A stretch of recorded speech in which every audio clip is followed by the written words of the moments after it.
Welcome to Luca and Miguel. Enjoy the video. In this video, I will explain how to make cream corn. We'll begin by melting 2 tablespoons of unsalted butter in a large skillet over medium heat. Once melted, add about 4 to 5 cups of corn kernels, whether fresh or thawed from frozen.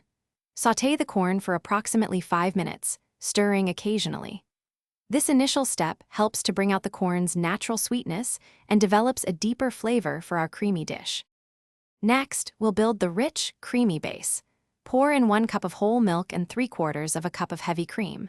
Add 1 tablespoon of granulated sugar, 1 teaspoon of salt, and a 1/4 teaspoon of freshly ground black pepper. Stir everything together well.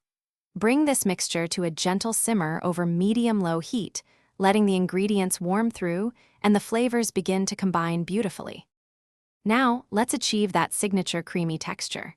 In a separate small bowl, whisk together 2 tablespoons of all-purpose flour with about a 1/4 cup of milk until completely smooth. Slowly pour this flour slurry into your simmering corn mixture, stirring continuously to prevent any lumps. Continue to cook and stir for 5 to 7 minutes, or until the sauce thickens beautifully to your liking. For the final touches, remove the skillet from the heat. If you like, stir in about 1/2 cup of freshly grated Parmesan cheese until it melts smoothly into the corn.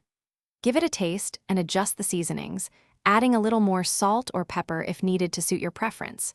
Your homemade creamed corn is now ready. Serve it warm and enjoy this comforting, flavorful side dish. Thanks for watching and please subscribe. It's the best investment you'll ever make.